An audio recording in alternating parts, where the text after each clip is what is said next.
Dieu est ici, peuple de Dieu. Je vous salue, vous tous, là où que vous êtes, dans le pays que vous résidez. Sans plus retarder, nous prions pour la parole d'aujourd'hui, la parole de Dieu. Notre Père qui est aux cieux, que ton nom soit sanctifié, que ton règne vienne, que ta volonté soit faite dans la terre comme au ciel. Donnez-nous aujourd'hui notre pain quotidien, pardonnez-nous nos offensés, comme nous aussi nous pardonnons ceux qui nous ont offensés. Ne nous conduis pas selon la tentation, délivre-nous du malin. Car c'est à toi qu'appartiennent pour toutes les siècles la reine, la puissance et la gloire. Mon frère, ma soeur, notre thème d'aujourd'hui s'est titulé « Qui est Jésus-Christ pour toi ?» Un enfant de Dieu. Qui est Jésus-Christ pour toi? Tu le considères comme qui? Comme ton Dieu, comme prophète, comme simple citoyen, comme les gens disent, mais pour moi, je considère Jésus-Christ comme mon Dieu, premièrement, comme mon sauveur, deuxièmement, comme mon créateur, troisièmement. Alors, toi, un enfant de Dieu, toi, un créateur de Dieu, que Dieu a créé, comment est-ce que tu considères ton Jésus-Christ? Comme qui? Et je viens de te dire que non, aujourd'hui, tu aurais vraiment attention pour entendre cette prédication et les versets qui sont ici. Tu comprendras que non, pour moi, je dis, Jésus-Christ est Dieu, Jésus-Christ est Seigneur, Jésus-Christ est Sauveur. Mon frère, cet homme que nous parlons aujourd'hui, il était innocent. Cet homme qu'on appelle Jésus-Christ de Nazareth, il était innocent. Mais cet homme, il a vu la terre. La terre, il était en train de marcher dans une grande iniquité. La terre, elle était bouleversée envers le mal, envers l'agressement des dents. Chacun poursuit son chemin. Chacun marche selon sa propre identité. Et chacun prie son propre Dieu. Personne, il était conscient que Dieu, il existe vraiment. D'autres personnes, comme aujourd'hui, il était comme toi aussi. Ils lui mettent le doute que non, Dieu n'existe pas. Parce qu'il était en train de prier les idoles, les idolâtries. D'autres, il était en train de prier des cobras, des serpents. D'autres, il était en train de prier des taureaux, des buffles. D'autres, il est en train de prier des animaux. Et d'autres, ils fabriquent l'idolâtrie afin de prier dans les temps passés, dans les temps aujourd'hui. Le monde, il était tout dans la trouble. Chacun prit son propre Dieu. Personne, il avait su que Dieu existe vraiment sur la terre. Et cet homme que nous appelons aujourd'hui Jésus-Christ de Nazareth, c'est lui-même qui est le créateur dans ce monde. Il est Dieu en personne. Il a vu le monde. Il est en train de marcher dans une boîtier quelconque. Il a envoyé les prophètes pour prophétiser, pour prêcher la bonne nouvelle.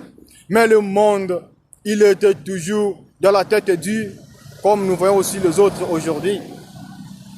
Qu'est-ce qu'il a fait? Il a dit non. Mes enfants que j'ai créés, je ne veux pas les perdre. J'ai créé mes enfants dans mon propre image. Je ne veux pas les perdre encore. Je voyais autant de serviteurs dans le monde pour prêcher la bonne nouvelle. Mais mes enfants n'écoutent pas. Et il avait décidé lui-même de envertir comme humain, de descendre comme humain sur la terre à travers d'une femme qu'on appelle Marie, une vierge femme, la femme qui a couché Jésus-Christ. Il n'avait pas connu des hommes avant, il était vierge. Mais en l'aide du Saint-Esprit qu'il lui avait, il entrait dans la ventre de cette femme qu'il avait conçue, notre Seigneur Jésus-Christ. Il n'a pas voulu venir seulement comme ça, parce que le monde, il a voulu toujours compliquer dans la naissance de cet homme. Et c'est pour cela qu'il avait choisi les manières de faire sortir son corps à travers d'une femme, comme il avait déjà créé femme sur la terre. Et cet homme, Jésus-Christ, il était Dieu et il est Dieu. Il avait sorti de la ventre de Marie en l'aide de Saint-Esprit, afin que tout le monde voie que c'est un homme physique comme vous et moi. Mais dedans de lui, ce n'était pas un homme physique comme vous et moi. Il était Dieu en personne, à la vertu des corps humains sur la terre. Donc cela, il avait accepté de mourir à cause de nous. Et il avait dit, quiconque pensera à mon sang, il y sera sauvé. Quiconque invoquera mon nom, il lui sera sauvé. Et quiconque me haïra, le jour que je viendrai aussi, avec la gloire de mon Père, je le haïra aussi. Quiconque me jetera dans la terre, le jour que je viendrai aussi sur la terre, je le jeterai aussi. Et sans plus retarder, nous lisons sur le livre de Isaïe, chapitre 53, verset 4, de écrit ceci. Cependant, ce sont nos souffrances qu'il a portées, c'est de nos douleurs qu'il s'est chargé, et nous l'avons considéré comme puni, frappé de Dieu et humilié. Il était Dieu parmi nous. Et notre Seigneur Jésus-Christ, il avait apporté nos souffrances quand il était sur la terre. Il avait accepté qu'on l'appelle marabout, d'autres l'appellent prophète, d'autres le négligent, d'autres l'appellent magicien. Et on l'avait pris, notre Seigneur, on lui avait frappé étant qu'un mendiant, on l'avait considéré comme un mendiant. Mais dans tout ça, il était accepté cela afin que nos souffrances qu'il puisse la porter, lui qui était innocent. Mon frère, ma soeur, personne qui peut te mentir. Jésus-Christ, c'est Dieu. Tu devais le reconnaître. Parce que, je vais dire ceci, considéré comme puni, frappé de Dieu. Il était considéré comme puni, mais frappé, lui qui était Dieu, et humilié dans le monde qu'il avait créé. Ce n'est pas n'importe qui devait être humilié dans les propres terres qu'il a créées. Est-ce que nous pourrons donner l'exemple? Nos présidents d'aujourd'hui, le roi d'aujourd'hui, qui peut accepter qu'on puisse le dire qu'il a quitté de la pouvoir afin qu'on puisse te fouetter à cause de ton peuple? Mais lui, il avait accepté cela. Sans plus retarder encore, nous lisons sur le livre de Isaïe 53, verset 5, il est écrit ceci. Mais il a été blessé pour nos péchés, brisé pour nos iniquités. Les sentiments qui nous donnent la paix, il est tombé sur lui. Et c'est par ses maîtrisseurs que nous sommes guéris. À travers les douleurs de Jésus-Christ, à travers les maîtrisseurs qu'on lui avait fait dans le corps, aujourd'hui, vous et moi, nous sommes guéris. Aujourd'hui, il y a d'autres personnes qui nient que Jésus-Christ, ce n'est pas Dieu. Mais tu devais savoir ceci, même si que tu le nies que ce n'est pas Dieu, mais c'est à cause de toi que lui, il a été fouetté, afin que toi, tu puisses y respirer. Tout ce que tu possèdes sur la terre, la paix que tu as avec ça aujourd'hui, c'est à cause de lui. Il avait pris ça sous les croix de Golgotha.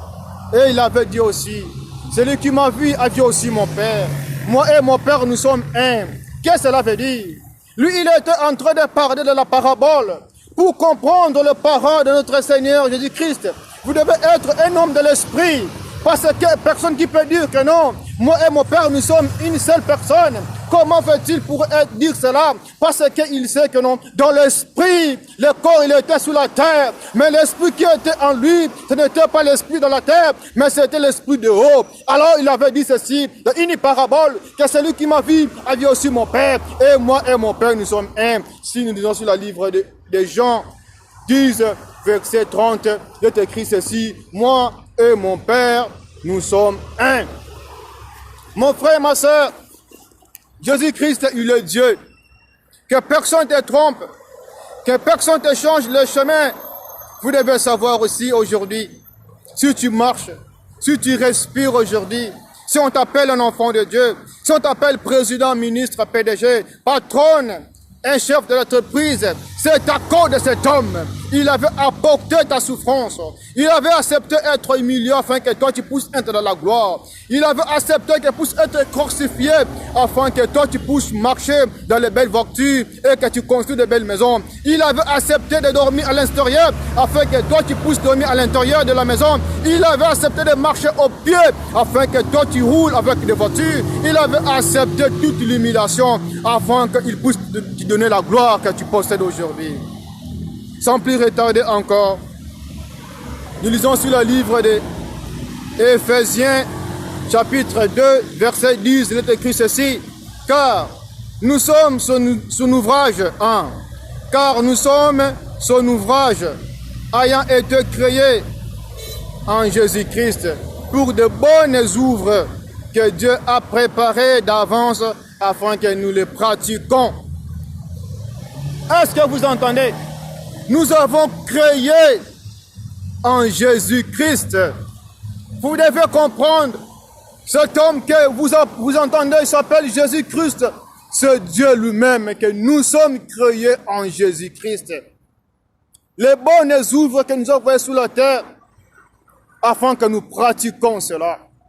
Mon frère et ma soeur, personne qui pourrait te tromper aujourd'hui, car il y a aussi les destructeurs et l'antichrist qui sont sortis pour dérober le chemin des enfants de Dieu, pour mentir, pour dire que non, Jésus-Christ ce n'est pas Seigneur, ce n'est pas Dieu. Je te dis que non, il est Dieu, il est le Créateur, il nous a créés, il a créé les cieux et la terre, les animaux, les reptiles, les oiseaux du ciel, les poissons sous la mer, et il nous a créés nous tous, accepter Jésus-Christ pour avoir la vie éternelle, à abandonner tous les chemins qui ne sont pas vraiment dignes, à accepter Jésus-Christ dans ta vie, le seul et mauvais chemin, afin que la gloire de Dieu manifeste sur tes familles, envers tes enfants, dans ton travail, dans ton ministère, partout que vous êtes, que la paix de Christ soit avec vous. Écoutez la bonne nouvelle dans celui qui crie dans le désert, évangéliste Augustin, ici dans cette pays de São Paulo. Merci, que Dieu puisse vous comble encore avec les bonnes œuvres. Nous retrouverons aussi dans une prochaine prédication que vous tous croyez en Jésus-Christ, qu'il est Dieu, il est Seigneur, il est le Créateur.